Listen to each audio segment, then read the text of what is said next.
Hello, my loves, and welcome back to the New Me podcast. Today, this episode is about money after divorce. And before we go any further, I want to say this clearly. I am not a financial professional, and this is not financial advice. I'm not here to tell you how to invest or what to do with your money, but I am here to talk about something that almost every woman struggles with after divorce, and that's rebuilding financial stability and resilience when everything suddenly feels uncertain. Money is one of the biggest quiet fears women carry after divorce. It's tied to safety, to freedom, to our nervous system, and to our ability to actually start over. So even though I'm not an expert, I decided to talk about it anyway because avoiding it doesn't make it go away. And because starting over isn't just emotional or psychological, it's deeply practical. In this episode, I'm going to share my personal journey with money after divorce, the fears that I faced, and the 4 critical steps that helped me create financial stability and a sense of resilience while rebuilding my life. Not perfectly, not quickly, but in a way that made me feel safer, more grounded, and more confident to move forward. So, one of my biggest worries when I was getting divorced was money, financial worries. And this is something that many women have to go through, kind of a financial journey when they're going through a divorce, even if they're used to have a very comfortable life, even an affluent life. And that's exactly what happened to me. In my marriage, I was in a very comfortable place because my ex had a stable income most of the time. He was the main provider financially to the household, and he was also the one who was more interested in the world of investments and credit cards and crypto and everything. So he was really into that space, while I was happy to just take a step back and rely on him on this topic. And that's when it all blew up in my face when we got a divorce. Finances were a very sensitive, very loaded part of the divorce. It was one of the toughest points for us. And also, I had a really hard time going from not having to worry about finances and expenses and income and all of that to suddenly adding that whole skill, topic, subject, and aspect as an additional responsibility of my own. And it's not like I was clueless with money. And it's not like I was just buying whatever I wanted without considering the prices. I also had my own business, and I was even the opposite in our relationship. I was always the one to be very price sensitive. Even though I wasn't the prime provider, I was the one who bought most of the things for the household. And I was very diligent about making smart purchasing decisions, researching everything, and not spending on things that are not necessary. That was how I was raised. My ex was spending more money on luxury stuff like trips and restaurants and things I wouldn't even consider buying for myself. He would buy equipment for hobbies, go to ski trips. When we broke up, it's not like we were broke, far from it, but we had just spent a whole year living off of our savings in New York because he needed time off after working really hard for a long time. So not only did we eat our savings off that year living in New York, but also moving from the West Coast to New York was really expensive when no company moved us, right? And then a whole year of rent and private preschool and furnishing a new place and everything that has to do with that really brought our savings down. And we didn't have any income during that whole year. That's when we broke up. And he kept spending this year on travel and restaurants, experiences, and rock climbing and whatever. For him, it was kind of a year of vacation. So we weren't broke, but we had already drained a lot of our savings. And then I had to figure out how to move into a life where I provided financially by myself. We had a temporary maintenance and child support agreement, and that was essential during that time because I stayed in the apartment, which was really expensive, and I had zero income around that time. I lost my business during COVID, and we just moved, so I didn't have a job or a new income source or a new business yet. Zero income. And I was living in this apartment in Brooklyn, one of the best areas in the country. So it was really expensive, and I had to pay for the divorce lawyer and mediation and everything. So that was a big challenge and a huge stressor for my anxiety that was peak around that time. And I want to say something clearly. I am talking from a place of privilege. Not all women who get divorced have savings or support or any kind of cushion. We did have savings, and he did pay maintenance and child support from the temporary agreement. And I did have my parent support in case I needed it. And if something happened, I knew that I can ask for help. So I had a backup, and not everyone has a backup, but I still had to figure out what to do, and it was a really tough place to be all of a sudden, together with everything else that happened during that time. Identity crisis, mediation stress, taking care of my young daughter. It was a lot. So I had to figure out what to do, and what I did was the first step is starting with my budget.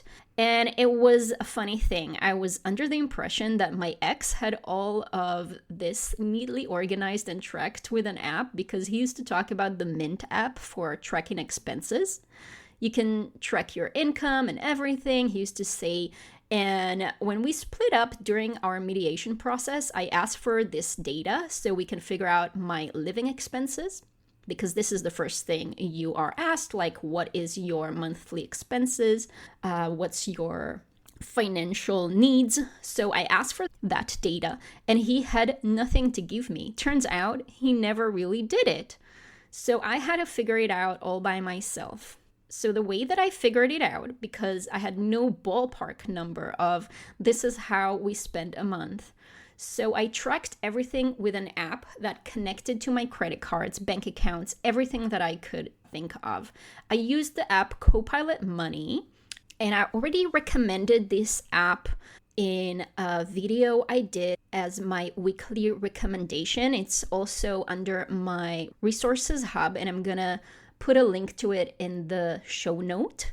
But you can use other apps for budget tracking. There are a lot of others. And I tracked my expenses for about 3 months. I wanted 3 months of expenses so that I could get an average number. And this number is critical to keep. And obviously I kept tracking my expenses after that. But with this number, this is your baseline. This is your starting point. If you don't know that number, it's really hard to have financial stability, to plan forward, or to even understand what your needs are before you have to figure out if you can save more money or find another source of income. So the budgeting app really helped. Later on, it also helped me make sure I don't go over budget in all the specific categories. But I want to say this, getting that snapshot, getting that number is the very first step, and a lot of people have major anxiety around it. Not just women, people. They avoid it. They don't want to calculate it.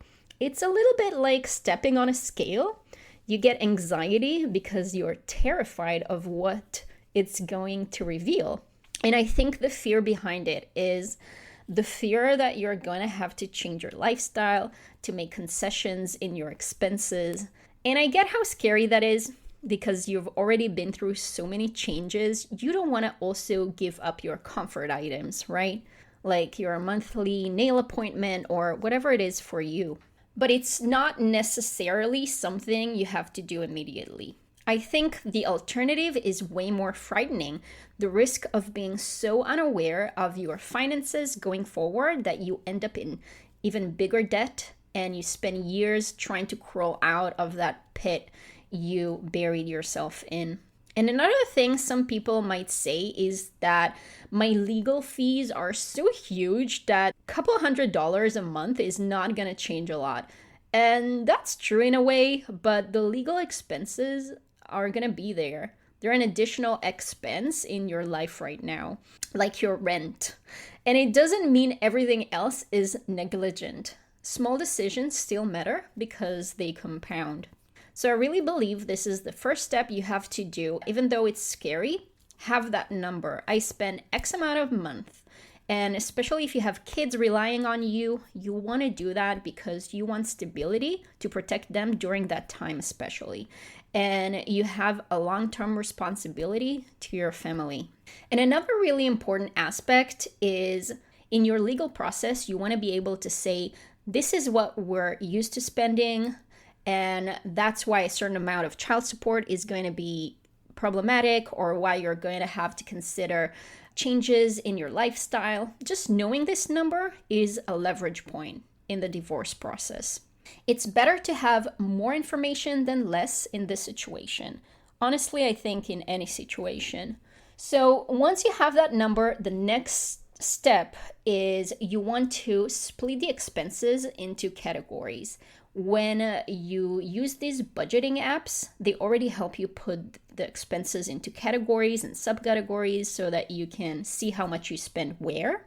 But what you want to do is see which expense is essential and where it's non-essential. And you want to think about the absolutely essential ones. So let's say your monthly spend is $10,000, then you can split it. Maybe $6,500 are absolute essential and $3,500 are the non-essentials. And I'm not going to tell you drop the non-essentials. Believe me, I know.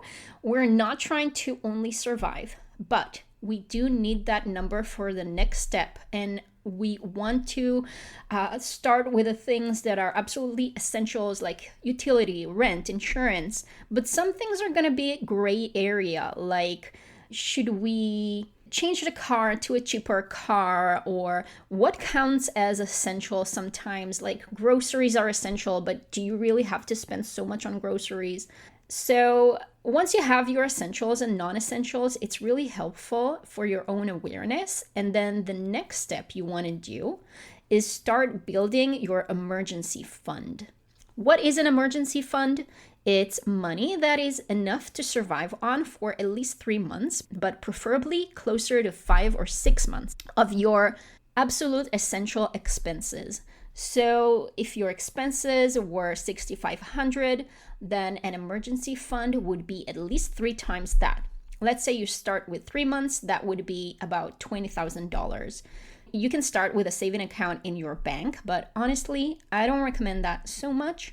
I use Wealthfront, but there are different tools. You can open a high yield account and deposit small sums, like even $500, just so that by the end, you're going to have that $20,000 to start your emergency fund.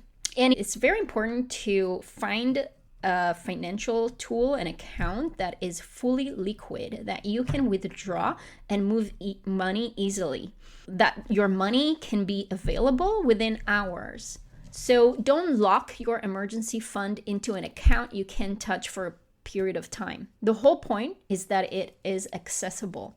So you work towards that emergency fund, and once you have it, it gives you stability immediately, because even if you have no income and no child support and nothing, you can still afford 3 months of your basic needs. And 3 months is maybe a long enough time to figure out a contingency plan if something happens. So that's a second layer of stability. You know your baseline, and you know you're covered for at least 3 months.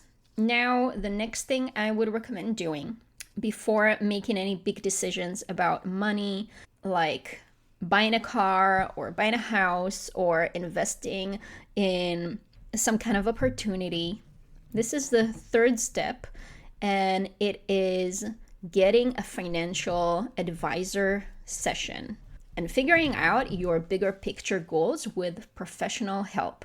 Advisors help you plan for long-term things: assets, investments, taxes, retirement, all of it. They help you gather the information about your assets, your expenses, your long-term goals, and how achievable they are. It's not just day-to-day expenses, it's the wide-angle picture of where you're standing.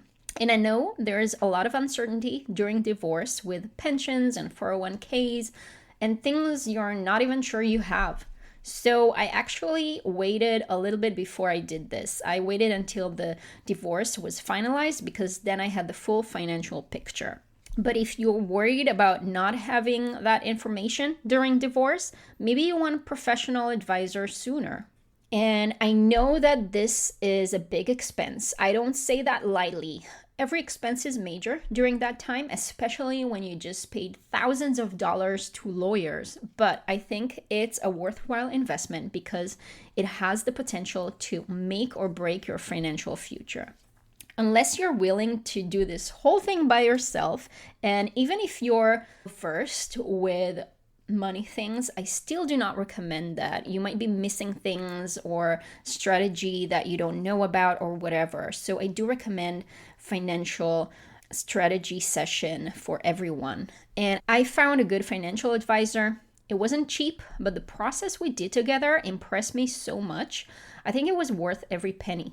We created a bigger picture snapshot of my assets and everything, and we also went over different future scenarios. So for example, one scenario was if I bought an apartment as an investment. One scenario was a worst case scenario. What if my business is very slow to create consistent income? Another scenario was the best case scenario. And we put them all side by side. We also looked at how different allocation decisions change the picture over 5 years, 10 years, 20 years, 30 years. Like what would happen if some of my money is going to be allocated to real estate instead of the stock market. And the biggest thing for me was seeing that my worst case scenario was still fine, that I wasn't one mistake away from a disaster. That was my affirming process that made me feel like it was okay for me to take the risk of starting the business I was building. It was a scary financial move, but I could see it wasn't reckless. It was thought through. And even if you're not starting a business, this applies. If you're in a job and you're wondering if you should change industries or try for a different role or go back to school for a period of time, will you be able to recover financially? These decisions don't have to be based only on instinct or fear. They can be based on actual numbers and a plan. And remember, you also have your emergency fund as a buffer. So if something doesn't work, you still have those 3 months or 6 months of essentials covered. That creates resilience. Another step I see as part of building financial resilience after divorce is investing in education and training. If you're getting out of a divorce unemployed or after a long period out of the job market and you know you have to go back but you don't feel employable, this is a critical step. Investing in training and education that leads to higher paying opportunities, because you don't want to be stuck in low paying jobs, especially in your situation. There are a lot of resources around finding in-demand skills, flexible work, remote work, and things that you can do even if you can't work long hours because of kids and other responsibilities. Okay, I want to finish with a few statistics about finances after divorce because I think it's important to be aware of reality. And a lot of voices are going to tell you out there that women are filing for divorce for the financial gain.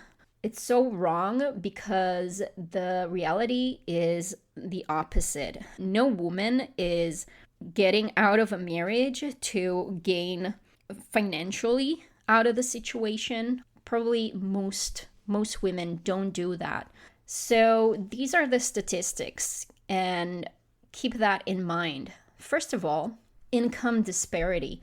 According to the latest data from the US Census Bureau, women's household income dropped by an average of 41% after divorce, while men's income decreases by 23%. So yes, both sides suffer, but women's drop is almost twice as much. Second, the impact on retirement savings. A study by the Center for Retirement Research at Boston College found that divorce reduces retirement wealth by 7% for men, but 30% for women compared to married individuals. Again, women pay almost double the financial price. Third, financial strain. Research published via the National Center for Biotechnology Information suggests women experience a more significant decline in standard of living post-divorce, with 27% falling into poverty compared to just 10% of men. Yeah, women and children are much more likely to experience financial instability after divorce compared to a full family or men. That's just the reality we're dealing with. So I want to finish by going back to the main fear around money after divorce. We have to get out of this fear of dealing with expenses, budgeting, investing, and all that, because after you learn the skill and you're on top of things, you realize how powerful it is. It's not only resilience that you're building for your future, it's a feeling of safety and power, and it can become part of your identity no matter what your financial picture looks like right now. Another thing I want to say is that a lot of women tell themselves that they'll postpone dealing with money until everything is calm. And I want to tell you this is a mistake, because many times being in the unknown is what keeps your life chaotic, and your nervous system can't calm down. So it's not going to get calmer before you deal with the money. Avoidance feels proactive, but it hurts you. I know how hard it is and how easy it is to escape, but the clever way is doing small pieces of progress over time so you know you're moving towards calm instead of digging a bigger hole. And I want you to remember, don't wait to feel confident before you look into your finances. Confidence follows action. And if you want help with a checklist of tiny steps to take so that even if you do one tiny step a week, you know you're going in the right direction financially, I'm going to create that checklist for you so you can download it for free, print it out, and make sure you're covering all the bases without overwhelming your system. So with that, I want to wish you financial stability and resilience. I know that many times it's the first thing we have to care for because our survival is attached to it before we can deal with other aspects of divorce like identity and self-trust and more emotional and psychological parts. We have to feel safe, and financial safety is a big part of that. Thank you so much for joining me today on the New Me podcast. Feel free to check out all the resources I mentioned in the show notes, and I hope you'll be here with me next time.